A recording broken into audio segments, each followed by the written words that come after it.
Dear Papa Dudut, una sa lahat ay gusto ko pong malaman ninyo na isa po ko sa inyong mga super loyal na kabarangay. At pinapakinggan ko na po ang inyong programa mula noong nasa college pa ako. At ngayon nagtatrabaho na po ako ay sinusubaybayan ko pa rin ang inyong programa hanggat sa aking makakaya. Kaya maraming salamat po sakaling isa po ko sa inyong mapipiling basahin na sulat on air. Ako po si Carol, 25 years old at nagtatrabaho bilang isang training coordinator sa isang call center sa Quezon City. At dahil nakatira po ako originally sa Cavite, ay matapos ang ilang buwan kong pagtatrabaho sa call center, ay nagrent na ako sa isang maliit na kwarto na medyo malapit lang sa aking pinagtatrabahuhan para hindi na ako mapagod sa pang-araw-araw na biyahe. Simpleng tao lamang po ako, Papa Dudut. At simple lang din ang pangarap ko sa buhay. Ang makapagtrabaho, yumaman at magkapamilya. Responsable po akong tao. Kaya nga sa tingin ko ay yun din ang dahilan kung bakit hanggang sa ngayon ay wala pa rin akong boyfriend. Sa katunayan ay no boyfriend since birth po ako, Papa Dudut. At ngayong 25 na ako ay medyo nakakaisip na nga akong lumandi. Total ay may trabaho na ako. May naipon na rin naman ako kahit papaano. Ready na akong magka-love life.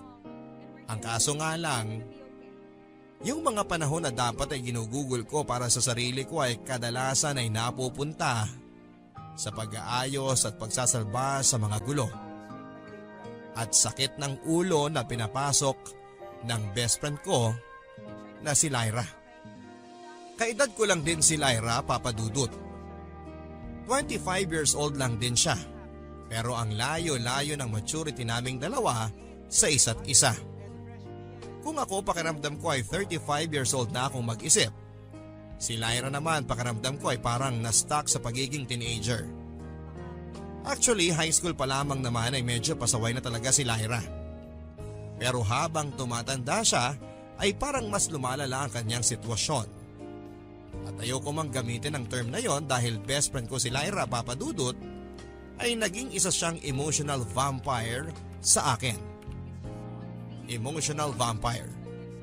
Ito daw yung mga tao na kapag kasama mo ay parang hinihigop ng taong yon ang lakas at ang saya sa buhay mo hanggang sa wala nang matira sa'yo.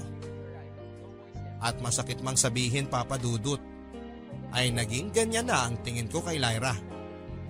Matapos ng lahat ng pinagdaanan kong paghihirap bilang nag-iisang best friend niya. Ang malungkot dyan, Papa Dudut, ay alam ko naman pong hindi niya yon sinasadya. At kung ano man ang nangyaring hindi maganda sa buhay niya, ay hindi naman niya ginusto. Talagang impulsive lang siya na tao. At sa tingin ko ay may factor din na galing siya sa isang broken family. Single mom kasi ang kanyang nanay at magkaiba pa sila ng tatay ng kapatid niya. Pero kahit na gusto kong magalit at iwanan na sa ere si Lyra, ay palagi akong inuunahan ng guilt. Alam ko kasi, Papa Dudut, na ako lang ang maaasahan niya. Bukod pa dyan ay sweet naman si Lyra. At maraming beses ko na rin napatunayan na kapag ako naman ang naatraso at nagkaroon ng problema, ay makikipagpatayan talaga siya, maipagtanggol lamang ako. Sa katunayan ay nasa ganong sitwasyon nga kami nang una kaming magkakilala. Yak! Tinan mo yung babae, oh! Bis! Bis! Tagus ka! Puto, gusto mo? Ako? Dugyot! Dugyot! Woo!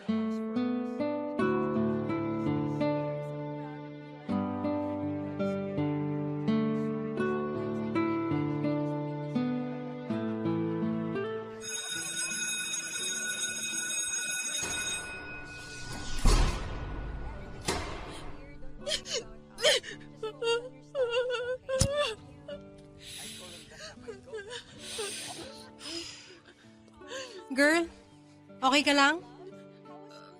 Ako ba? Ay nako, hindi. May iba pa bang umiiyak dito? Oo. Okay lang ako.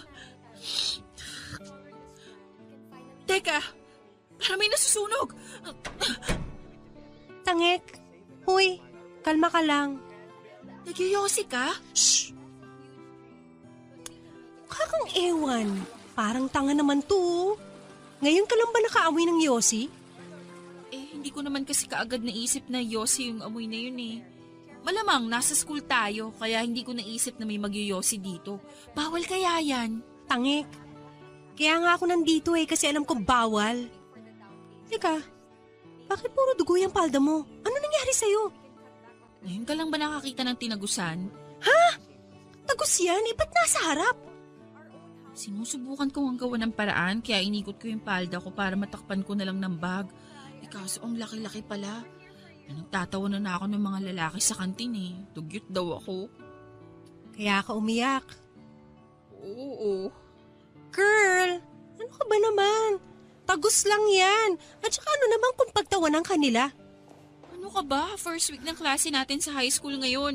Forever na nilang iisipin na nakakadiri ako. Girl, next month pakakalimutan na nila yan. For sure, meron pang ibang mga estudyanteng gagawa ng mas nakakahiyang mga bagay na pagchichismisan nila. Paano kung hindi? Ay naku! Sige, magubad ka. Ano? Teka, bakit mo nilaki yung pintuan ng CR? Bakit ka nagtatanggal ng palda? Ubarin mo na yung palda mo at ako magsusuot niyan. Suotin mo yun sa akin. Ha? Oh, di ba? Nahihiya ka ng pagtawanan dyan sa tagos mo? Paano ka? Sus! Wala akong pakialam sa mga yan. Tsaka feeling ko, masisipa rin naman ako dito sa eskwelahan natin pagdating ng panahon Sigurado ka? Oo nga, sabi. Teka, bago tayo magpalit, ako nga pala si Carol. Ako naman si Lyra. Thank you, Lyra. Walang anuman. Tanawin mo na lang itong malaking utang na loob sa akin na balang araw sisingiling ko. Ha? Joke lang. Sige na, dami pang drama. Ang hindi ko po akalain papadudot ay yung biro sa akin ni Lyra. Natanawin ko na lang daw na malaking utang na loob yung kanyang pagtulong sa akin ay mangyayari pala talaga in the future. Matapos ang insidente na yon ay naging close kami ni Lyra. Kahit na hindi kami magka-section. Meron din naman ako mga naging barkada sa mga ka-section ko pero si Lyra ang naging pinaka-close ko. Siya rin naman kasi ang lapit sa akin ng lapit. Wala kasi siyang makabarkada sa section nila. At palagi pa siyang napapaaway sa school. Parang naging outcast ba si Lyra papadudot. At ako naman kahit na alam ko na may pagkamabigat nga ang aura at karakter ni Lyra, ay pinagpapatuloy ko pa rin ang pakikipagkaibigan sa kanya. Siguro dala na rin ang awa. At dahil na rin siguro sa konting pride dahil alam ko na sa lahat ng tao sa school, ako lang ang nakakasundo niya. At tama nga po si Lyra papadudot. Ilang beses nga siyang pinagmumuntik-muntikang masipa sa school dahil sa mga kung ano-anong kabulastugan na pinapasok niya. Palaging late, absent, sumasagot sa teacher at napapaaway sa mga estudyante. Pero hanggang suspension lang din naman ang inaabot ni Lyra papadudot. Matalino kasi siya at siguro yung school namin ay umaasa na maayos pa nila siya at balang araw ay makakapagbigay ito ng karangalan sa eskwelahan. Siya kasi yung tipo ng estudyante na kahit na hindi pumapasok at nagsasubmit ng mga assignment ay nakakapasa sa mga exams. Hindi nga po yun nagdadala ng notebook sa klase.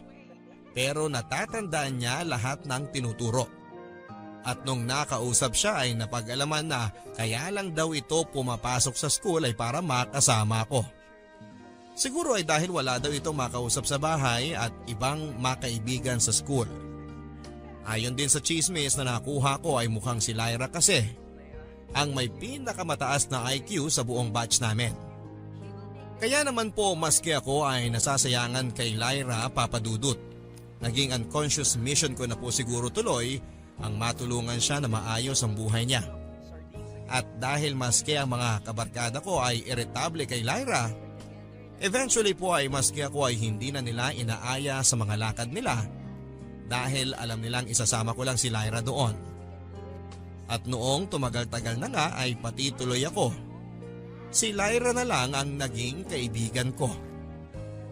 Sa awa ng Diyos ay nakagraduate naman po si Lyra na kasabay namin. At noong college na, dahil wala din naman po siyang balak na kahit na ano, ay kinuha na lang din niya ang kursong education para daw maging magkaklase kami. Pangarap ko po kasi dati ang maging teacher. At itong si Lyra, nakiride na rin. Alam ko rin naman po kahit na wala sa loob niya ang pag-aaral, ay maitatawid naman niya ang kolehiyo. Kagaya ng nagawa niya noong high school kami. Masaya lang din po ako na dahil din sa akin ay nagkaroon din ng interes itong si Lyra na makapagtapos ng pag-aaral. Pero nagbago po ang lahat ng nakilala ni Lyra si Larry. Nakilala niya lang po itong si Larry sa isang gimikan. At kinabukasan ay tinawagan niya lang po ako bigla at excited na kwentuhan na nahanap na raw niya ang soulmate niya. In short ay naging boyfriend po niya si Larry. At matapos nga ang ilang araw ay hindi na ito pumasok sa school namin at sinamahan na lang palagi si Larry. 19 pa lang po si Lyra noon. Samantalang yung Larry naman ay 26 years old na. At bukod sa mas matanda po si Larry kay Lyra, ay hindi rin nakapagtapos ng pag-aaral itong Larry na ito dahil puro pagbabasketball at liga ang inaatupag. At ito pong si Lyra ay halos doon na nga rin natutulog sa bahay ni Larry. Kaya naman po matapos ang 3 buwan ay bigla na lang ulit tumawag sa akin si Lyra at gustong makipagkita. At hindi pa man niya sa akin sinasabi ay alam ko nang meron po itong malaking problema. Han, may sasabihin sana ako sa'yo. Ano yun? Han, delayed ako. Anong ibig mong sabihing delayed? Han, buntis ako.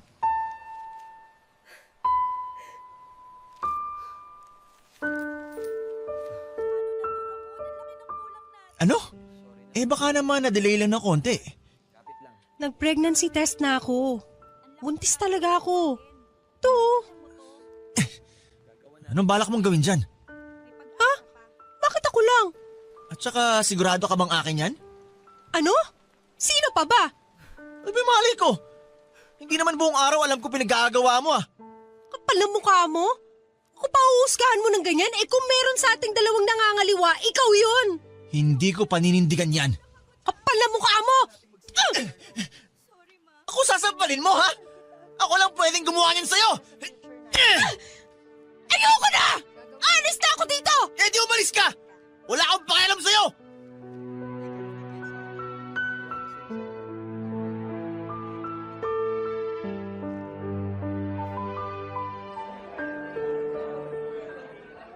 Uy, Lyra, ano nangyari sa'yo?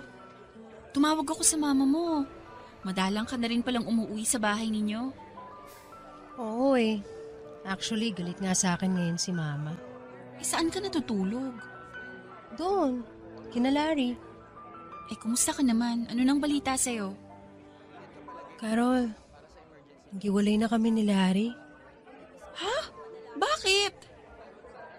Carol, buntis ako. Ano? 2 months na akong delayed.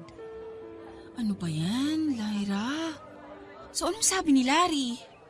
Ayun, ayaw niyang panindigan. Ano? Ang kapal naman ang mukha niya. Sinasabi niya, sigurado daw ba ako na siya ang tatay nito? What? Nasaan ba yan? Dali, sugurin natin. Na, ayoko magmukhang kawawa. Lyra, ano ka ba? Anak niya yan. Hindi naman po pwedeng matapos niyang magpakasaya. Ngayong buntis ka na, bigla na lang siyang mawawala. Anong balak niya? Dispatchahin sa'yo yung anak niya? Carol, ayoko na rin Tama lang naman talaga na hiniwalayan mo yung magaling na lalaki na yan. Pero hindi tama yung iiwan ka niya sa area at hindi niya yan panindigan. No, ang ibig kong sabihin, ayoko na rin dalhin tong bata. Ha? Anong ibig mong sabihin? Carol, Gusto ko ipalaglag tong bata. What? Bakit mo gagawin yun? Wala namang kasalanan yung bata. Ayoko rin namang buhayin tong batang hindi naman ako handa na maging nanay. Tapos wala rin siyang tatay. Walang may gusto sa batang to. Lyra naman. Kilabutan ka naman. Carol, ayoko matulad sa akin ng anak ko. Yung nanay ko, alam ko, ayaw niya naman sa akin eh. Magkaiba pa kami ng tatay ng kapatid ko. Ayoko lumaki yung batang to na pakiramdam niya walang may gusto sa kanya sa mundo. Na-aksidente lang siya. Lyra, hindi ka aksidente, okay? At wag mong sabihin na walang may gusto sa'yo dito sa mundo. Ako, anong tawag mo sa akin? Best friend mo ko. At ang nanay mo, sigurado ako kahit malayo kayo sa isa't isa, mahal ka rin nun. Carol, samahan mo na lang ako please. Samahan mo ko ipalaglag tong bata. No, ayoko. Hindi ko pwedeng gawin yon. Kala ko ba magkaibigan tayo? Buo na ang desisyon ko. Gusto ko ipalaglag tong bata. Pero hindi ko kayang gawin to mag-isa. Kailangan ko ng kasama. Lyra, magkaibigan tayo pero hindi ko pwedeng gawin yan. Labag yan sa paniniwala ko sa buhay. I'm sorry. Please, Carol, please. Hindi ko kayang pumunta doon na mag-isa. Isa pa, alam ko namang magiging delikado yung procedure eh. Ano kung may mangyari din sa akin? Kaya nga eh. Huwag mo nang ituloy ang binabalak mo. Kasalanan yan eh. Handa nga naman kasi, Lyra. Pwede naman kayong mag-condom eh. Ayaw kasi ni Larry eh. Oh, mas lalo umiinit yung dugo ko dyan sa lalaki na yan eh. Dapat hindi ka pumayag. Napaka-irresponsable ng ginawa niyong yan. Alam ko. Kaya nga gusto ko na lang ipalaglag eh. Para pag uwi ko sa amin, wala nang problema. Lyra, pag nawala naman yung bata, hindi naman matatapos ang problema mo. Baka nga mas lumala pa dahil mumultuhin ka ng konsensya mo. Sige. Salamat na lang, Carol. Alis na ako. Hoy! Lyra! Sandali lang mag-usap pa tayo! Matapos po noon ay hindi na ako kinontak pang muli ni Lyra sa loob ng ilang linggo, Papa Dudut.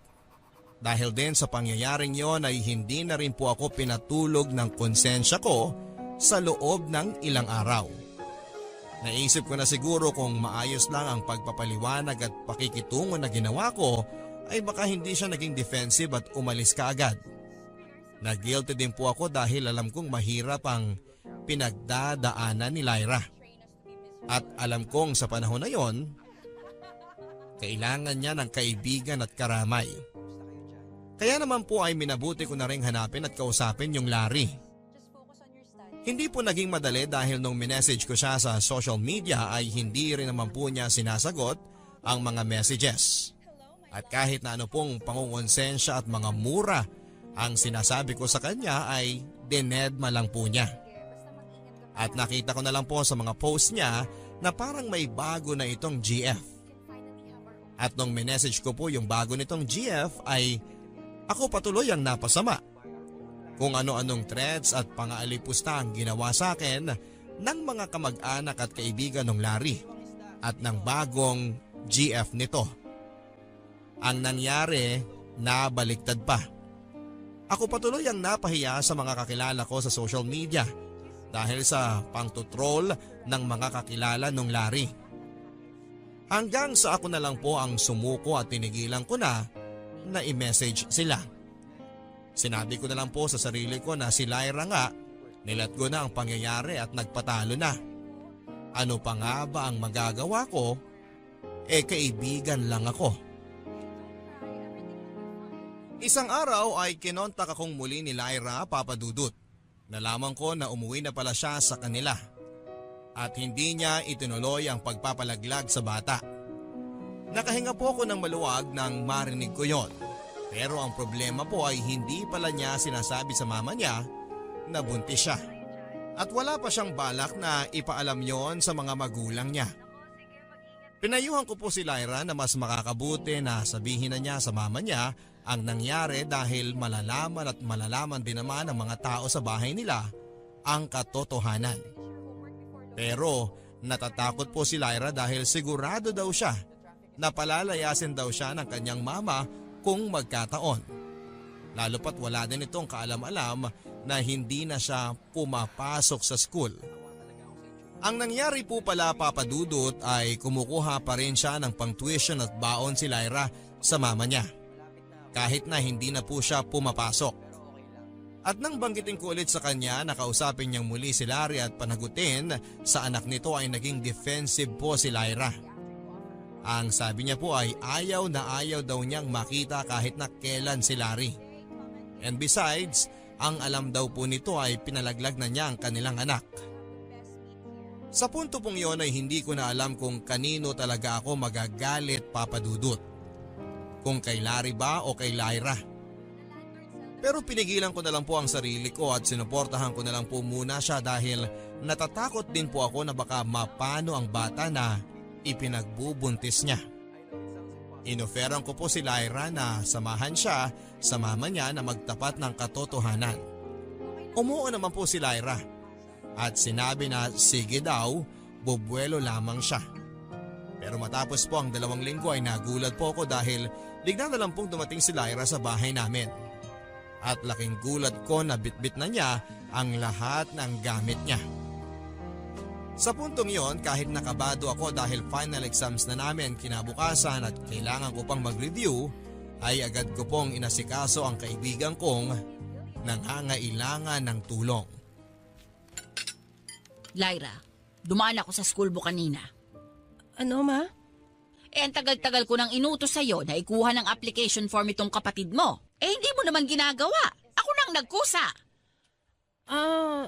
Siguro kasi nakakalimutan. Nakakalimutan? Bakit? Ano bang pinagkakaabalahan mo't nakakalimutan mo? Busy lang kasi ako sa school ngayon. Sinungaling! Nagtanong ako sa registrar at doon ko nalaman na 1 semester ka palang hindi pumapasok. Saan mo dinadala yung mga pang-tuition na ibinibigay ko sa'yo? Yung mga baon mo? Ho? Siguro hindi ka naman doon kina Carol nakikitulog, ano? Siguro doon sa boyfriend mong squatter ka tumira, no? Umamin ka. Oo, ma. Sorry. Sinasabi ko na nga ba Kinukutuban na ako sa'yo Baka mamaya nabuntis ka pa nung lalaki na yon. Ay, walang hiya! Buntis ka? Buntis ka nga! Nagpabuntis ka sa squatter na yon? Nag-drop out ka sa college? Nagpabuntis ka pa sa squatter? Ano ba talagang gusto mo mangyari sa buhay mo, ha? Ang maging patapon? Tandaan mo, hindi ko matatanggap yung lalaki na yan. Pati na yung ipinagbubuntis mo sa pamamahay ko. Di wag!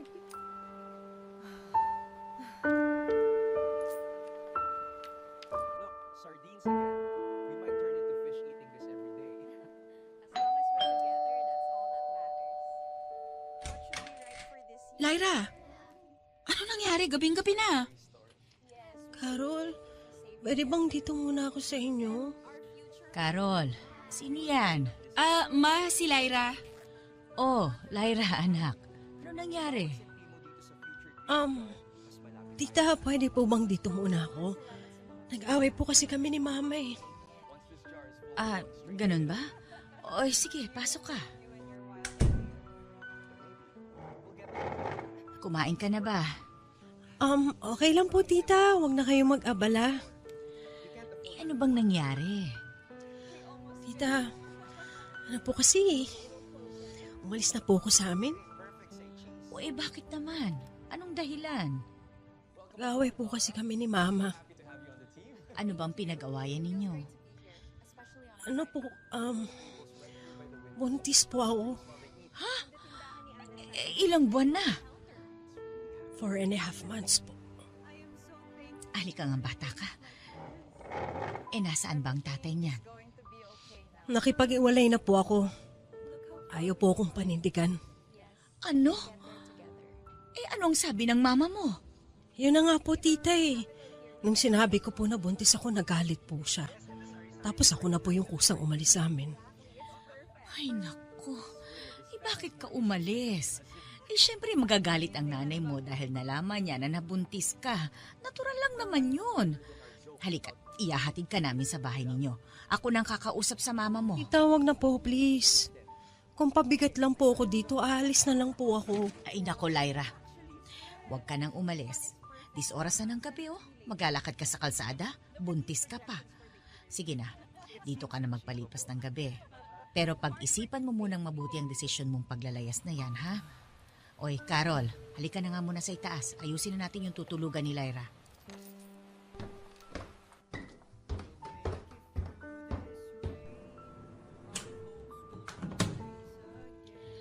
Carol, kausapin mong mabuti ang si Lyra, ha? Ang kailangan niya ngayon ay yung pamilya niya. Kumbinsihin mong bumalik yun sa kanila. Hindi naman po close si Lyra sa pamilya niya, di ba? Ako lang po ang naaasahan niya eh. Ay nako, Carol. High school pa lang kayo kung ano-ano nang pinapasok na gulo niyang kaibigan mong yan. Mahirap yan. O 4 na buwan na siyang buntis. Kung dito siya titira sa atin, cargo natin yan. Kung ano man ang mangyari sa kanya. Tapos, paano yan? Exams niyo pa bukas, hindi ba? Ma, actually, hindi na pumapasok si Lyra eh. Nag-drop out na po siya. Ano?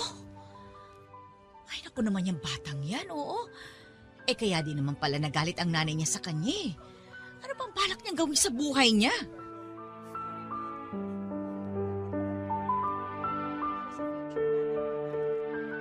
Kahit nalabag sa loob ni Mama ay ipinaglaban ko po na kupkupin namin ang pansamantala si Lyra. Pero nang talagang malaki na po ang tiyan ni Lyra at mga 6 or 7 months na po siyang buntis ay hindi na po nakatiis si Mama. Kinausap niya po ng masinsinan si Lyra at kinumbinse na mas makakabuti kung uuwi muna siya sa kanila dahil baka manganak na siya anytime soon. Inassure na lang po ni Mama na anytime na magkaproblema si Lyra ay naroon lang naman kami para tumulong. Para din po makasiguro kami na magiging maayos ang pagbalik ni Lyra sa kanila, ay sumama po kami ni Mama sa kanya para makausap po ni Mama at mapaliwanagan ang nanay ni Lyra. At doon na nga po ako naawa ng gusto kay Lyra, Papa Dudut. Pagbukas pa lang ng pintuan ay hindi man lang niyakap o kinumusta ng nanay ni Lyra ang anak niya. Ang una pa pong sinabi ay anong ginagawa niyo dito? At nang makausap po sila ni Mama ay kitang-kita ko kung paano naging defensive ang nanay ni Lyra. May kasabihan po tayo na hindi matitiis ng nanay ang anak nito. Pero sa kaso po ni Lyra ay pakiramdam ko ang nanay niya po ang exception to the rule. Sa katunayan nga po, pag-uwi namin sa bahay ni Mama ay nabanggit din niya, kaya naman daw siguro pala naging ganon si Lyra dahil yung nanay nito ay walang kaamor-amor sa anak nito. Nairaos naman po ni Lyra ang panganganak at binisita na po namin siya sa ospital. Pagkatapos po noon ay malimit ko na rin po siyang binibisita sa bahay nila. At doon ko nga rin po nakita na talagang hirap pa itong si Lyra sa pagiging nanay. In fact, kapag umiiyak nga po ang bata ay pinababayaan niya lang minsan. At kung minsan pa nga ay tinatakpan niya ang crib ng kumot para daw hindi masyadong maingay. Ako na nga po ang naaawa dun sa bata, Papa Dudut. Kaya kapag nandun ako ay malimit na ako ang kumakarga at umaalo sa baby niya. Pinangalanan niya po ang baby na si Carlo para daw po malapit sa pangalan ko. At noong binyag na nga po ay kinuha niya ako na maging ninang ng anak niya. Isa nga naman po yon sa mga nakakaawa na bagay na nasaksihan ko. Dahil ang bisita lang sa binyag ng bata ay kami ni Mama. May iba pa rin naman daw pong ninong at ninang na tinawagan si Lyra. Pero ako lang ang pumunta. At matapos ng binyag sa simbahan ay kumain lang kami sa isang fast food ni na Mama at ng kapatid niya. Hindi na nga rin sumama ang nanay ni Lyra dahil may lakad pa raw po ito. Nang nag 1-year-old na nga po si baby Carlo ay tuluyan na nga pong naghanap na ng trabaho si Lyra. At hindi na tinapos ang kanyang pag-aaral. Nakakuha naman po siya ng trabaho bilang isang crew sa fast food. At dahil masyado pang bata ang anak niya, ay kumuha rin sila ng katukatulong sa pag-aalaga. Pero dahil medyo hirap na rin po sila ng mama niya sa pera, Dahil nga sa dagdag gastos ng bata ay madalas din na papalit-palit sila ng nakakatulong dahil hindi nila mabayaran ng tama. At sa mga ganong pagkakataon kapag may emergency ay sa akin humihingi ng tulong si Lyra. Carol, hindi pa rin nasusundo ni Lyra si Carlo? Ama, hindi pa po eh. Alak ka. Magkaalauna na. May OJT ka pa bukas. Paano ka dyan? Gusto mo ba na ako na mag-alaga riyan? Okay lang po, ma. Sige na po, matulog na kayo. May trabaho pa rin kayo bukas. Parating na rin po siguro si Lyra. Tinawagan mo na ba? Ano ang sabi? Opo. Sabi niya po malilate lang daw po at nag-OT sila sa trabaho. Ay, ano ba yan? Wala pa rin ba silang nakukuha na yaya? Wala pa daw po eh. Ay, siya. Sige. Akit na ako sa taas ha. Matutulog na ulit ako. Sige po, ma. Good night. Sometimes I think they train us to be miserable. Sleep na. Sleep ka na. Darating na si mama mo. It's okay here. Don't worry about us. Ano pa naman yan? Nasaan ka na ba? I told him that's not my goat, that's my wife. Hello? Lyra! Ano ka ba? Kanina pa ako tawag ng tawag sa'yo ah. Hindi ka man lang sumagot o mag-reply. Nasaan ka na ba? Nandito na, pababa na ng taxi. Mas tapat niya na. Ay naku, salamat naman. Follow this plan. We can finally have our own place. It's a big goal, but I know we can do it. Akala ko ba may OT kayo? Bakit lasing ka? Ano kasi, nagkayaan kasi kami ng mga katrabaho ko. Kasama namin si Sir Maki. Di syempre, makakatanggi pa ba ako? Chance ko na yun. Ano? Nakikipag-inuman at landian ka? Samantalang yung anak mo andito. Kanina pa iyak ng iyak. Sorry na, pasensya na ninang. Alam mo naman sobrang crush ko si Sir Maki eh. I think, pagkatapos nga ng gabi na to, in love na ako sa kanya. Ay naku, anong in love ang sinasabi mo? May asawa na yung tao. Ex-wife. Hiwalay na rin naman sila eh. Ex-wife? Bakit? Annulled ba sila? Hanggat hindi pa sila annulled nung asawa niya, may asawa pa rin siyang tao. Kabit ka pa rin.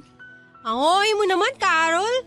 Ito naman, pinapakilig ko lang naman sarili ko eh. Alam ko naman wala rin naman pupuntahan yung paggusto ko kay Sir Maki. Pero alam mo ba, shucks friend, kanina kaming dalawa na lang naiwan dun sa restaurant. Umalis na silang lahat, pero nagstay siya. Tapos nagkwentuhan lang kami. Nag-aaya pa nga sana siya nang pumunta kami somewhere, pero hindi ako pumayag. Sabi ko, kailangan ko sunduin na yung anak ko eh. Wow! At buti naman, kahit na sa ganyang estado mo, naaalala mo pa rin yung anak mo na nandito. Lyra, may OJT pa ako bukas ng maaga. 2 oras ang biyahe ko papunta sa opisina. Kailangan kong gumising ng 4:00. Anong oras na? Ay! OMG, sorry! Nakalimutan ko na may OJT ka. So kung naalala mo pala na may OJT ako bukas, hindi ka makikipag-inuman? Kukunin mo na agad itong anak mo? Pero dahil akala mo wala, nagpakasaya ka. Lyra, habang nakikipaglandian ka dyan sa crush mong may asawa, ako andito nag-aalaga ng anak mo. Ano ka ba naman? Sorry na. Pasensya, hindi na mauulit. Pero friend, teka lang ah. Pwede ba umidlip muna ako ng kaunti dito? Antok na kasi ako eh. Siya, sige, umidlip ka na muna. Bigyan niyo pa ako ng konting pasensya. Ang laki ng inutang natin. Okay lang yan, mahal ko. Babawi tayo bukas. Sana nga. Hindi ko na po nagising si Lyra ng gabing yon. Kaya pinabayaan ko na lang po siyang matulog sa sofa namin. At para hindi na rin po maabala sina mama ay doon na lang din po ako natulog sa may sala papadudot. Mabuti na nga lang ay napatulog ko rin ang inaanak kong si Carlo, kaya naman nakaidlip ako kahit na papaano. Pero kapag umiiyak po ang bata ay nagigising din ako kaya mababaw din naman ang naging tulog ko. Nang paalis na po ako papunta ng OJT ay saka ko na lang ginising si Lyra. At naging pahirapan pa ito. Mabuti na nga lang po ay bago bumaba si na mama para sa almusal ay nakaalis na kami. Yun na po siguro ang pinakamalala na ginawang pagpapabaya ni Lyra sa anak niya sa mga panahong yon. At ipinangako ko na rin po sa sarili ko na hindi na po siya makakaulit sa akin ng ganon. At sa kabutihang palad naman po ay naging mas responsable si Lyra. Sa iba pang mga pagkakataon na iniwan at ipinapaalaga niya sa akin ang anak niya. Pero eventually po papadudot ay etong crush ni Lyra na manager niya sa fast food ay nakarelasyon din niya. Kung yung Larry po ay 7 years ang tanda sa kanya. This time itong si Sir Maki na naging boyfriend niya po ay 10 years naman ang tanda sa kanya. Meron ng 2 anak na nasa poder ng kanyang asawa. At matapos nga po ng ilang buwan lang mula nang sila ay naging magkarelasyon, ay nakipag-live-in na nga po itong si Lyra sa bago niyang boyfriend na si Maki. Graduate na po ako ng college at agad ding nakahanap ng trabaho. Samantalang ito pong si Lyra ay madalang na muling nakikipag-communicate sa akin. Ganun po kasi ang sakit ni Lyra. Kapag may bago siyang karelasyon ay nawawala siya sa radar. Parang umiikot lang ang mundo niya sa tao na yon. At kapag kinukumusta ko naman sila ng inaanak ko, ay sinasabi naman niya na maayos po sila. At mahal na mahal daw sila ni Maki. Nang marinig ko po ito papadudot ay naging medyo kampante na ako para sa kaibigan ko. Ang sabi ko sa sarili ko kahit na siguro hiwalay sa asawa at malaki ang agwat nila sa kanyang asawa ay mukhang finally ay nakakuha naman siya ng tao na mag-aalaga sa kanya. Medyo pangit man pong pakinggan papadudot. Pero 3 taon din pong medyo naging tahimik ang buhay ko at nakahinga ako sa mga sakit ng ulo na ibinibigay sa akin ni Lyra bilang best friend niya at ninang ng anak niya. Padalang na lang po ang pagkikita namin. Hanggang sa umabot sa nagkakausap na lang kami kapag birthday ng inaanak ko o kung hindi man ay kapag Pasko. Pero sa 3 taon po na nagsasama sila nung Maki ay never din po na sumama itong si Maki at nakipagkwentuhan sa amin. At minsan nga ay hindi ko alam kung ini-imagine ko lang ay parang ang saya-saya ni Lyra kapag hindi niya kasama si Maki. Eventually po ay lumipat na nga po ako ng trabaho at bumukod na rin sa bahay namin. At ilang buwan matapos kong kumuha ng sarili kong apartment, ay nagulat na lamang ako nang bigla namang sumulpot si Lyra sa pintuan ko.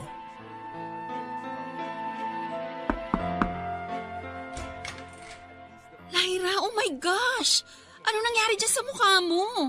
Carol, okay lang ba kung dito muna kami ni Carlo? Dali, pasok kayo. Ano nangyari? Bakit ka may black eye? Carol, nakipag-iwalay na ako kay Maki. Don't tell me siya rin na may gawa niyan?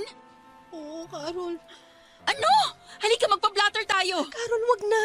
Anong wag? Kita mo nga yung nangyari dyan, oh.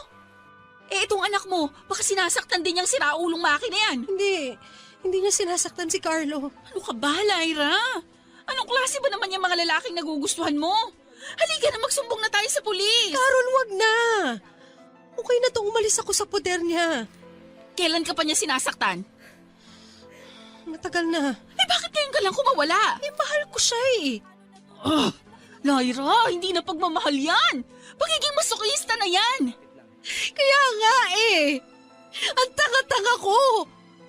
Noong una kasi na-flatter pa ako sa pagiging siloso niya, pero abang tumatagal, palala na siya ng palala.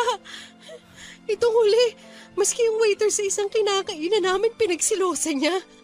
Nginitaan ko lang yung waiter, Carol. Tapos pagdating namin sa bahay, sinapak na niya ako. Bakit ko raw nilalandi yung lalaki? Ay naku, Lyra. Tara na, magsumbong na tayo sa pulis. Huwag mong palampasin yan. Wag, please. Natatakot ako eh. Baka balikan niya ako. Pati si Carlo madamay.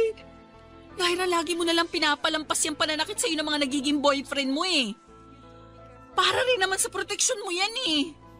Tara na, magpa-medical legal muna tayo. Huwag na, Carol. Baka pati ko madamay pa. Alam niya rin tong bahay mo. Ano? Paano naman niya malalaman? Di ba binisita ka namin ni Carlo nung unang linggo mo dito? Carol, naghihintay lang sa amin si Maki sa kotse noon. 3 years na siyang ganyan. Bantay sarado ako, kaya hindi niya rin ako pinagtatrabaho. At kapag nakikita tayo, kahit na hindi siya sumasama, naghihintay lang siya sa kotse. Para masiguro na hindi ako manlalalaki. What? Sabi ko naman pala talaga yung Maki na yan eh. Tara, pumunta na tayo sa ospital at magpa-medical legal na tayo. Ayoko, Carol! Tara na! Anong medical legal ang sinasabi nyo? Maki! Padaanin mo kami. Hindi kayo aalis dito! Tumabi ka dyan! Akala mo matatakot mo ako? Lyra, tara na! Sabi ko lang hindi! Pasok! Doon tayo sa loob! Maki! Tulungan niyo kami! Kaya mo matatakasan mo ako? Ha? Tama na, Maki! Hindi ka makakawala sa akin! Maki, tama na! Ano ha? Huwag kayong makailam dito! Mabuti na lang po at umayuda sa amin ang mga kapitbahay ko sa inuupahan kong apartment, Papa Dudut.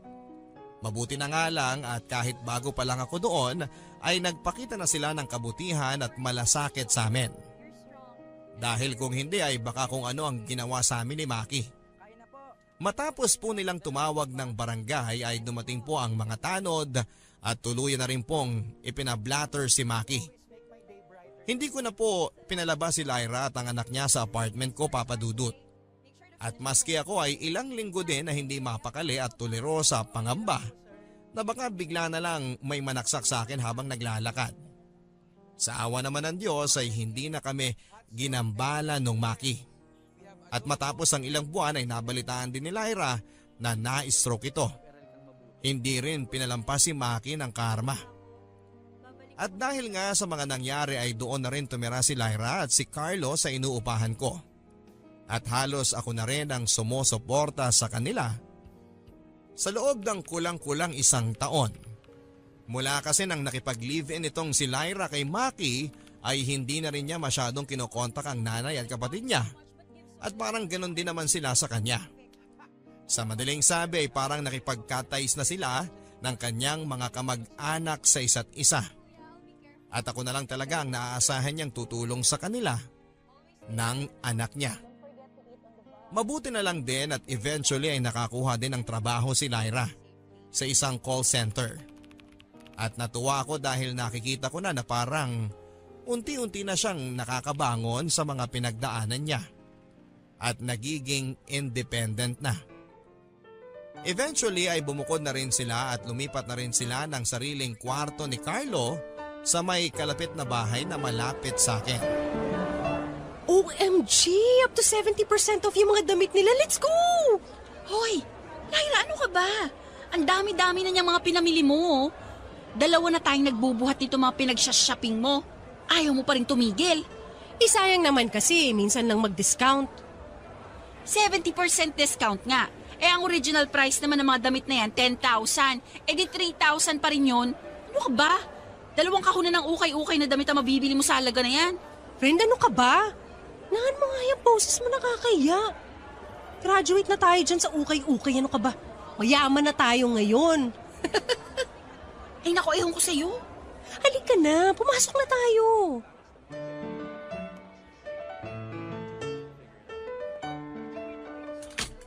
Carol, tingnan mo nga kung bagay sa akin tong black. Okay naman, maganda. Kaya lang parang medyo mahaba yung manggas. Ano ka ba, ganyan talaga yung mga uso ngayon? Sige, kunin ko na nga rin to. Wow, ganun-ganun lang? Hayaan mo na, naka 70% off naman eh. Sira, ikaw mula nung nagka-credit card ka, wala ka nang ginawa kundi mag-swipe na mag-swipe ha. Pinapaalala ko lang sa'yo ha, hindi yan premyo, utang yan. Okay lang yan, magkaka 13th month pay naman eh. Ay nako, ano, nag-open ka na ba ng isa pang account para lang sa savings mo? Hindi pa. Tsaka na, kapag dumating na yung 13th month pay ko. Ano pang matitira sa 13th month pay mo? Kung ipambabayad mo sa credit card dahil dyan sa mga pinag-shopping mo. Okay lang yan. God will provide. Lyra, alam mo nasa Diyos ang awa pero nasa tao ang gawa. Anong akala mo kay Lord? Genie na nasa bote kapag hinaplos mo, ibibigay niya lahat ng gusto mo? Siyempre kung kaya mong paghandaan at ipunin, gawin mo na. Yung mga bagay na wala tayong kontrol bilang tao, yun lang ang dapat nating iasa sa Panginoon. Ay nako, tama na nga Sister Lyra. Sige na. Magbubukas na ako ng isa pang savings account para lang sa ipon. Tama! At siguraduhin mo na huwag mong gagastusin yon. Tapos kapag nakaipon ka na ng sapat, saka mo i-invest sa negosyo.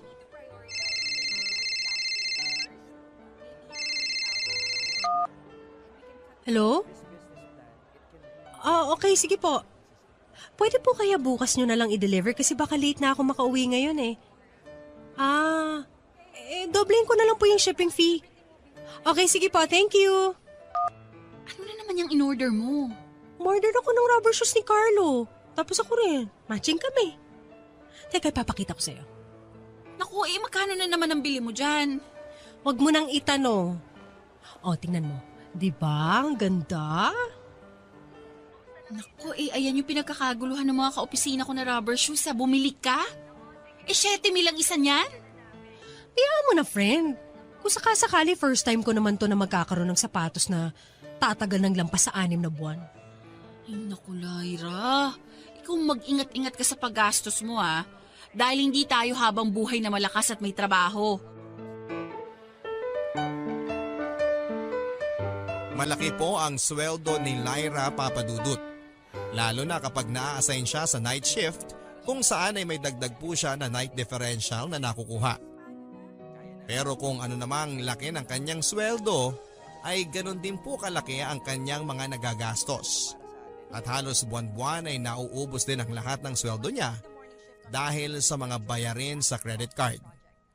Bukod pa kasi dyan ay kumuha na rin si Lyra ng stay-in na yaya na mag-aalaga kay Carlo dahil nagsimula na itong pumasok sa nursery. Pero kahit na magastos po si Lyra Papadudut ay galante naman po siya. Hindi po siya makasarili at sinishare ni Lyra sa ibang tao kung ano ang meron siya. Sa katunayan, sa tuwing nagsha-shopping po yan ay hindi nakakalimot sa akin. Pati ako ay kasama sa mga pinasasalubungan niya. At ang anak niyang si Carlo ay talagang branded halos ang lahat ng gamit. At umabot na rin po sa punto na kinukulang na ang kanyang sweldo sa kanyang mga binabayaran. At nangungutang na rin siya sa akin. Nababayaran naman po ako ni Lyra kahit papaano. Pero ayun nga po halos parang wala din dahil matapos niyang makabayad ng isang inutang ay uutang na naman siya matapos lang ng ilang linggo. At muli na naman po akong kinabahan para sa aking kaibigan. Ang hindi ko po akalain Papadudut ay maski sa usapin ng pag-ibig ay magiging malaking hadlang si Lyra sa akin. Isang araw po kasi nagkaroon ako ng bagong office mate sa trabaho, si Jasper. Guwapo po siya, matalino at may kaya. Unang linggo pa nga lang po niya sa opisina namin ay marami na ang nagkaka-crush sa kanya. Isa na po ako doon. Pero dahil 2 taon ang tanda ko sa kanya, ay ang naging tingin at pagtrato ko sa kanya ay parang nakababatang kapatid. At nung ako po ang na-assign na mag-train sa kanya ay marami po sa amin ang naiinggit. At dahil nga po doon ay nagkaroon kami ng maraming pagkakataon na magkakilanlan at magkabanding. Eventually po ay nagkagaanan na namin ang loob sa isa't isa at naging close kami. Nang unti-unti ko na po siyang nakakakitaan ng mali siya ay nalaman ko na crush niya pala yung isa sa mga office mate namin. Dahil dito ay mas lalo ko na siyang hindi nakita bilang potential na boyfriend. At pinigilan ko na po kung ano man yung pag-assume na iniisip ko. Pero dahil na rin po sa naging komportable kami sa isa't isa, ay naging magkaibigan at close kami sa mga sumunod na linggo. Hanggang sa parang nakaramdam na nga po ako ng eto't parang MU na nga po kami ni Jasper. Yun ay kahit na sinasabi niya pa rin na may crush siya na iba sa amin. At muntikan na nga po itong mapatunayan nang minsang lumabas kami ng kami lang at walang ibang kasamang office mates. Ano? Hindi nga. So, NBSB ka talaga? Oo nga. Ano naman ngayon? Pero, bakit? Anong ibig mong sabihin bakit? Wala namang nanliligaw eh. At wala rin naman ako nakikitang worth it na ligawan ko eh. Weh, sa ganda mong yan? Sira. Oo nga, pero seryoso, bakit? Teka lang, alam ko na. Nai-intimidate ang mga lalaki sa'yo. Ha? Ako? Nakaka-intimidate ba ako? Oo. I mean, mukha ka kasing matino. Ganon? So ang mga gusto ng mga lalaki ngayon yung hindi matino? Hindi, ang ibig kong sabihin, para kasing masyado kang seryoso sa buhay. You mean boring? Yeah. Wow, thank you ha. Yun na nga eh. Nung nagkakilala tayo, hindi naman pala. Ang saya mo naman palang kasama. Sus? Bukod pa dyan, hindi ka marunong makipag-eye contact. Ha? Anong ibig mong sabihin? Napansin ko kasi sa'yo yun eh. Parang hindi ka nakikipag-eye contact sa mga lalaki. Wow, at talagang inoobserbahan mo ako ha? No, what I mean sa akin. Sa experience ko sa'yo. O sige na, real talk na tayo dito. Total, komportable na naman tayo sa isa't isa. Ang mga lalaki kasi, mahilig yung makipag-eye contact. Doon kasi nila nagigauge kung attracted sa kanila yung isang babae. Especially kung first time nilang mamimit yun. Ganun? Oo. Tapos ikaw, mailap ang mga mata mo. Walang landi. You know what I mean? Paano ba lumandi ng tingin? Ganito. Oh, tingnan mo ako. Diba? Hindi mo nga ako matingnan ng diretsyo. Sige na. Try natin, isa pa. Madali. Titigan mo ako sa mga mata ko.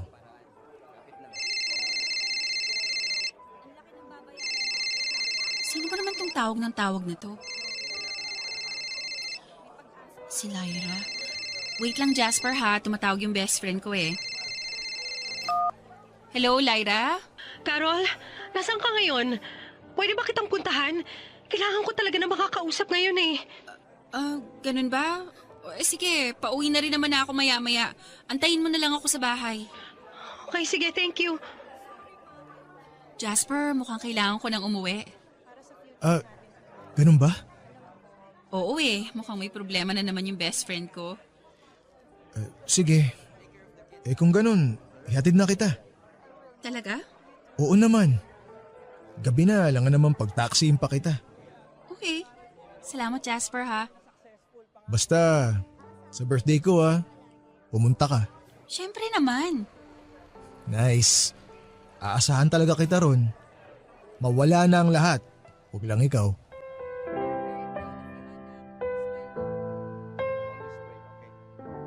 At kahit na buwisit po ako sa timing ni Lyra Papadudut ay agad po akong umuwi sa pangamba na kung ano naman ang pinasok na gulo nito. Pero pag uwi ko nga naman ay nalaman ko na isang malaking kamalasan pala ang dumapo kay Lyra. Na mali-lay off po siya. Nalugi na po kasi yung account kung saan siya na-assign at wala na po sa kanilang paglilipatan. At dahil dito ay napagdesisyonan na bibigyan na lamang sila ng separation pay.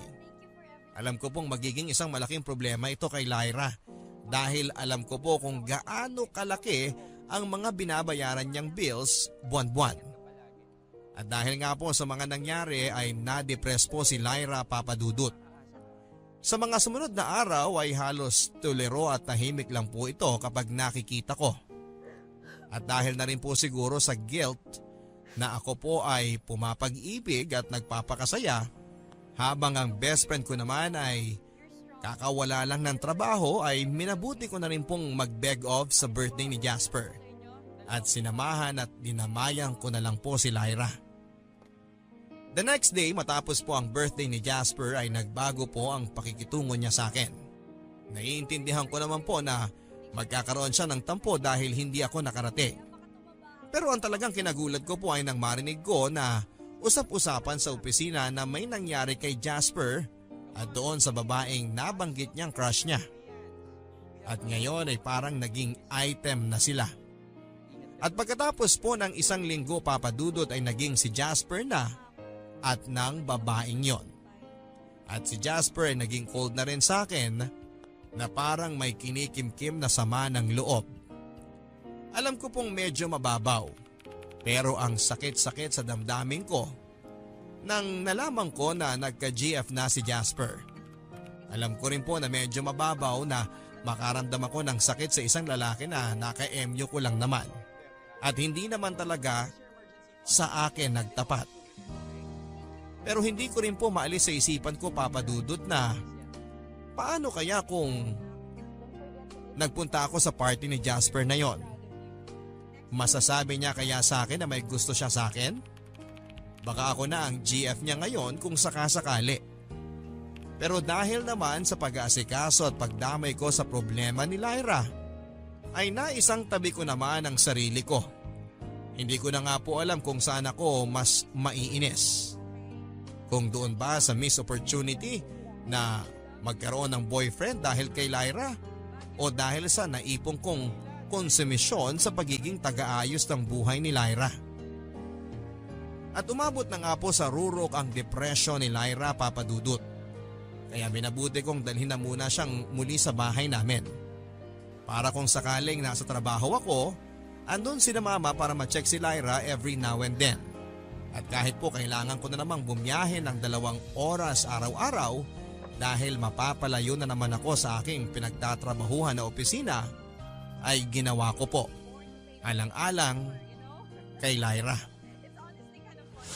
Lyra, bumangon ka na dyan. 11:11 na ng tanghali. Sumabay ka na sa akin sa pagpasok ko sa shift mamaya. Maya-maya na.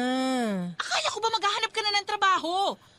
Bukas na lang, Carol. Masama pakiramdam ko eh.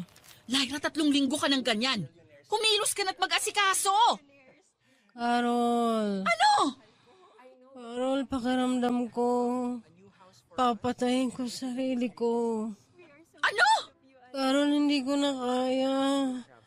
Pagod na akong mabuhay. Lyra, wag mong sabihin yan. Pagsubok lang yan, malalampasan mo to, okay? Carol, parang hindi ko na kayang malampasan to. Kakayanin mo, okay? Sige na, mag-asikaso ka na. Carol, ikaw na bahala kay Carlo, ha? Ano? Huwag ka nga magsalita ng ganyan. Wala na akong ibang mapagbibilinan kay Carlo. Ikaw ang ninang niya. At ikaw lang ang kakilala ko. Ikaw lang ang pinakamatino at maaasahang taong kakilala ko.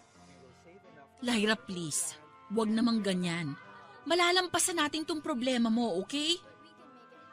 Gusto ko na lumaki siya na kagaya mo. Matalino, malakas, responsable sa buhay. Tigilan mo na yan, Lyra.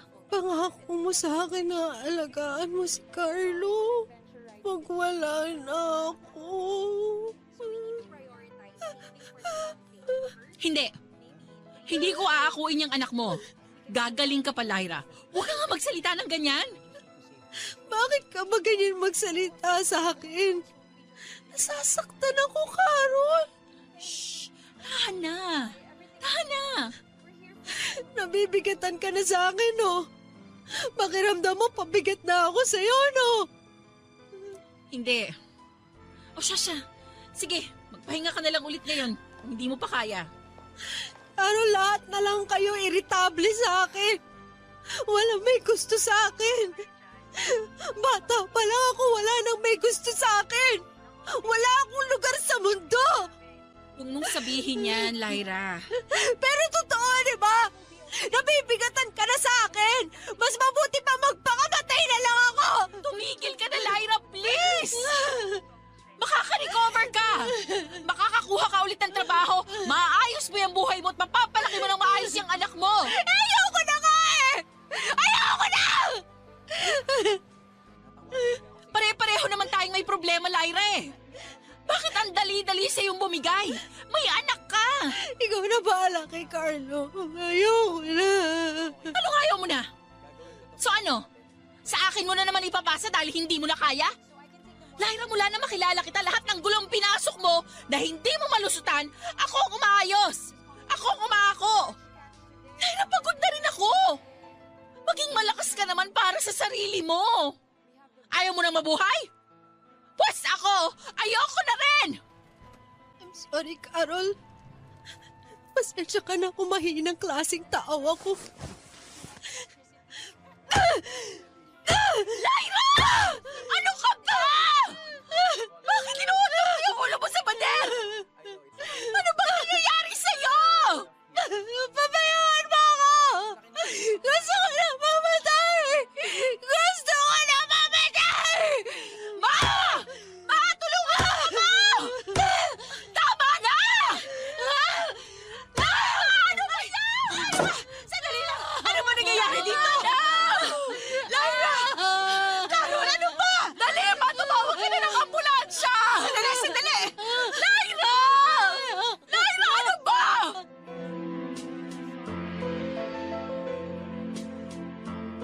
Sinuntok po ni Lyra ang bintana at nagkanda dugo-dugo ang mga kamay niya.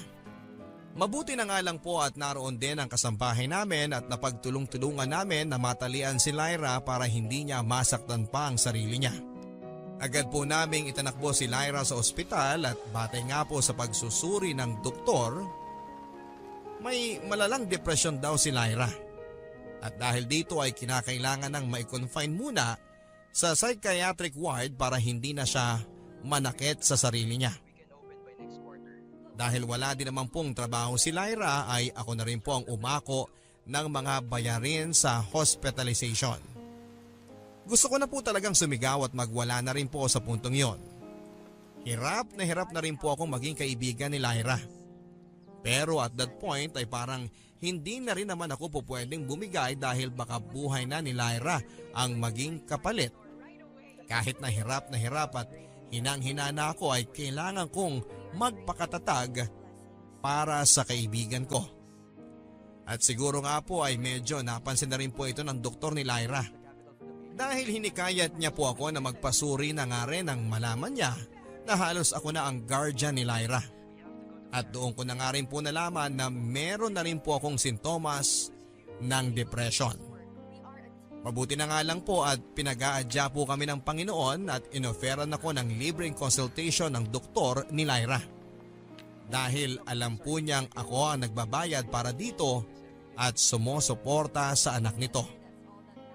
At eventually ay hinikayat na rin po ako ng doktor na makipag-ugnayan sa nanay ni Lyra. Kahit pa labag ito sa loob ni Lyra. Sa puntong yon daw ay huwag na huwag raw akong maging concerned kung ano ang mararamdaman ni Lyra. At labanan ko lang daw ang guilt na mararamdaman ko.